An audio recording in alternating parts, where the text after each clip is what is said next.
Assalamualaikum warahmatullahi wabarakatuh. Shalom, Om Swastiastu, Namo Buddhaya, salam kebajikan. Perkenalkan, nama saya Berkat Sakti Perangin-Angin. Nomor absen 1, saya berasal dari kelas 12J. Pada kesempatan kali ini, saya akan membahas tentang Perang Palembang. Setelah Perang Dunia Kedua, tentara Sekutu melanjutkan aksi ekspansinya ke Indonesia. Salah satu aksi ekspansinya terjadi di Palembang. Sekutu berhasil sampai ke Palembang pada tanggal 12 Oktober tahun 1945 bersama dengan tentara Belanda. Sekutu meninggalkan kota Palembang pada tahun 1946 dan menyerahkan kekuasaannya kepada tentara Belanda. Tentara Belanda pun memerintahkan masyarakat yang berada di kota Palembang untuk mengosongkan kotanya dan untuk mengambil alih segala kekuasaan yang berada di kota Palembang. Kota Palembang yang dulunya dikenali dengan memiliki sumber daya alam yang sangat tinggi ingin dikuasai oleh tentara Belanda. Namun, konflik bermula pada saat masyarakat Palembang yang menolak keras atas permintaan tersebut. Pada hari pertama, tentara Belanda melakukan aksi penyerangan terhadap pusat BPRI Indonesia yang berada di Jalan Tengkuruk. Mereka melakukan penyerangan terhadap BPRI namun dapat digagalkan bersama tokoh masyarakat yang berada di kota Palembang dengan mengepung pasukan tentara Belanda. Atas kegagalan tentara Belanda pada hari pertama, tentara Belanda tidak akan tinggal diam. Pada hari kedua dan hari ketiga, tentara Belanda melancarkan aksinya untuk menyerang pusat pertahanan TNI yang berada di kota Palembang. Namun, lagi dan lagi aksi tersebut dapat digagalkan bersama pasukan batalion dan juga tokoh masyarakat Palembang. Pada hari keempat, bala bantuan datang dari kota Lampung untuk membantu kota Palembang. Dan pada hari kelima, dikarenakan kondisi amunisi yang sudah hampir habis, kedua pihak memutuskan untuk saling bertemu. Pada akhir pertempuran, Indonesia memutuskan untuk mengirimkan Dr. Adnan untuk berkonsultasi dengan Belanda untuk memutuskan beberapa poin tersebut. Hasil perundingan menyepakati bahwa pihak Indonesia, pasukan TRI, dan pejuang lainnya akan mundur sejauh 20 km dari penyisaan ALRI. Kemudian dari pihak Belanda, batas-batas pos mereka hanya boleh berdiri sejauh 14 km dari pusat kota. Perkenalkan, nama saya Haikal Hafizi. Di sini saya akan menjelaskan tentang peristiwa pertempuran Makassar. Pada tahun 1946, Belanda mencoba untuk mengembalikan kekuasaannya di wilayah Indonesia dengan cara mendirikan NIT atau Negara Indonesia Timur.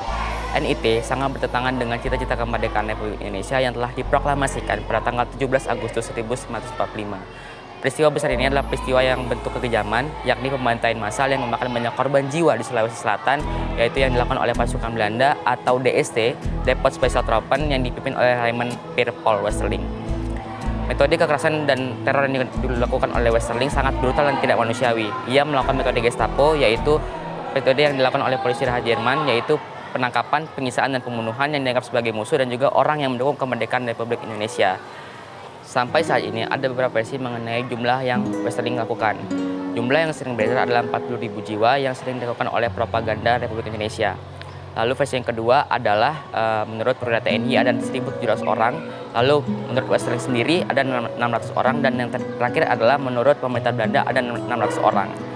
Meskipun rakyat Makassar menghadapi ancaman dan bahaya dari pasukan Westerling, rakyat Makassar tidak pernah berpikir untuk menyerah dan tetap berjuang untuk mempertahankan kemerdekaan Indonesia. Dan pada akhirnya, peristiwa ini berakhir pada tanggal 25 Desember 1946, di mana Westerling dipanggil karena telah melanggar perintah dan melakukan kekejaman yang tidak dapat dibenarkan. Namun, ia tidak pernah diadili atas perbuatannya. Pertempuran Medan Area adalah salah satu tragedi dalam sejarah Indonesia. Tragedi ini terjadi saat rakyat Indonesia yang tinggal di Sumatera Utara melawan sekutu NICA di kota Medan.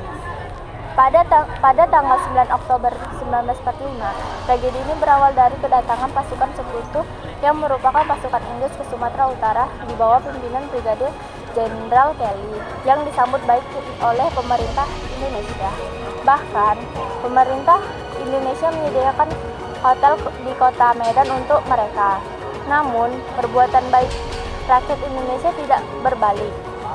Mereka justru memicu konflik dengan Indonesia. Konflik yang pertama terjadi di sebuah hotel di Jalan Bali, Medan. Seorang penghuni menginjak-injak serta merampas rancangan merah putih yang digunakan pemuda Indonesia. Kemudian, pada tanggal 13 Oktober 1945, pemuda Indonesia menyerang mereka. Penyerangan tersebut juga merupakan upaya untuk merebut dan mengambil alih gedung-gedung pemerintahan dari kuasa Jepang. Masalah pun berlanjut ke berbagai daerah di Sumatera Utara. Sekutu turut melakukan intensasi melalui berbagai langkah. terutama agar bangsa Indonesia menyerahkan senjata yang mereka miliki kepada pihak sekutu. Pada 1 Desember 1945, sekutu kembali memberikan upaya dengan memasang papan yang bertulis Pikak Bulgaria Medan Area di beberapa kota. Perkenalkan, nama saya Nela Nandita Nasution. Saya akan menjelaskan sedikit tentang Pertempuran Surabaya. Pertempuran Surabaya merupakan pertempuran antara pasukan pejuang Indonesia yang terorganisir oleh pasukan anggota X. Awal kedatangan pasukan tersebut dilatar belakangi oleh kedatangan sekutu pada tanggal 25 Oktober 1945. Kedatangan sekutu tersebut untuk mengamankan tawanan perang, melucuti senjata para tentara Jepang, serta mengamankan ketertiban setelah mengumandangkan kemerdekaan tersebut. Hal ini dilakukan untuk menyebar selembaran yang dimiliki masyarakat setempat untuk menyerahkan senjata-senjata yang mereka miliki. Pertempuran Puputan Margarane merupakan salah satu pertempuran antara Indonesia dan Jepang dan Belanda dalam masa Perang Kemerdekaan Indonesia yang terjadi pada 20 November 1946. Pertempuran ini dipimpin oleh Kepala Divisi Sunda Kecil Kolonel 1 Gusti Nugra Rai, di mana pasukan TKR di wilayah ini bertempur dengan habis-habisan untuk mengusir pasukan Belanda yang kembali datang setelah kekalahan Jepang untuk menguasai kembali wilayah yang disebut Jepang pada Perang Dunia II, mengakibatkan kematian seluruh pasukan Gusti Ngurah Rai yang kemudian dikenang sebagai salah satu puputan di era kemerdekaan serta mengakibatkan Belanda sukses mendirikan negara Indonesia Timur. Peristiwa Bandung Lautan Api adalah peristiwa kebakaran besar yang terjadi di Bandung, Provinsi Jawa Barat, Indonesia pada 23 Maret 1946. Sekitar 200.000 penduduk Bandung membakar kediaman mereka sendiri dalam peristiwa tersebut. Kemudian meninggalkan kota menuju pegunungan di daerah selatan Bandung. Hal ini dilakukan untuk mencegah tentara sekutu yang dapat menggunakan kota Bandung sebagai markas strategi militer dalam Perang Kemerdekaan Indonesia. Monumen Bandung Lautan Api sendiri berada di lapangan Tagelega, Bandung. Monumen yang dibangun untuk mengenang peristiwa bersejarah perjuangan rakyat dalam mempertahankan kemerdekaan. Penyebab terjadinya Bandung Lautan Api sendiri bermula pada kedatangan sekutu dan Nica di Indonesia yang terjadi setelah Jepang menyerang kepada sekutu pada 16 Agustus 1145 saat rombongan dari perwakilan sekutu sedang berada di Tanjung Priok, Jakarta. Rombongan ini dipimpin oleh Laksamana Muda W.R. Patterson. Pasukan yang pada awalnya menjadi sekutu ini disebut baik oleh masyarakat. Namun dengan kemunculan Nica yang kemudian membuat Indonesia curiga. Nica yang memberikan senjata kepada bekas anggota konflik. Satuan KNIL ini kemudian disebabkan oleh Jepang dan bergabung dengan Nica. Penyebab terjadinya peristiwa sendiri dimulai pada 12 Oktober 1945. Pertempuran Ambarawa terjadi tepatnya pada tanggal 11 Desember 1945, di mana pada saat tersebut Kolonel Sudirman mengadakan rapat dengan para komandan sektor TKR serta Laskar. Pada tanggal 12 Desember 1945, tepatnya pada pukul 04.30 pagi, serangan mulai digencarkan. Pembukaan serangan ini dimulai dengan tembakan mitraliur terlebih dahulu, yang disusul dengan oleh penembak-penembak senapan karabin. Pertempuran ini kemudian berkobar di Ambarawa. 1,5 jam setelahnya, Rayadi Semarang Ambarawa telah dikuasai oleh Kesatuan Tentara Keamanan Rakyat atau TKR.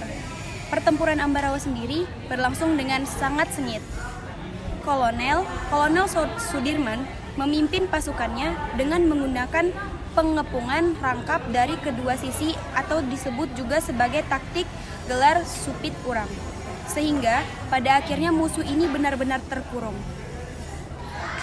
Suplai serta komunikasi dengan pasukan induknya diputus dengan sekali hingga akhirnya setelah bertempur dalam kurun waktu 4 hari berturut-turut pada tanggal 14 tepatnya 15 Desember 1945, pertempuran akhirnya berakhir serta Indonesia berhasil merebut Ambarawa. Para sekutu dihadang mundur ke kota Semarang. Kemenangan pertempuran ini akhirnya diabadikan juga dengan didirikannya sebuah monumen Telaga Ambarawa serta diperingatinya Hari Jadi TNI Angkatan Darat dan Hari Juang Kartika. Jalannya pertempuran Ambarawa, pada tanggal 20 Oktober 1945, tentara sekutu yang berada di bawah pimpinan Brigadir Bethel mendarat di Semarang dengan tujuan mengurus para tawanan perang dan tentara Jepang yang berada di Jawa Tengah. Kedatangan sekutu ini sendiri dibonceng oleh Nica.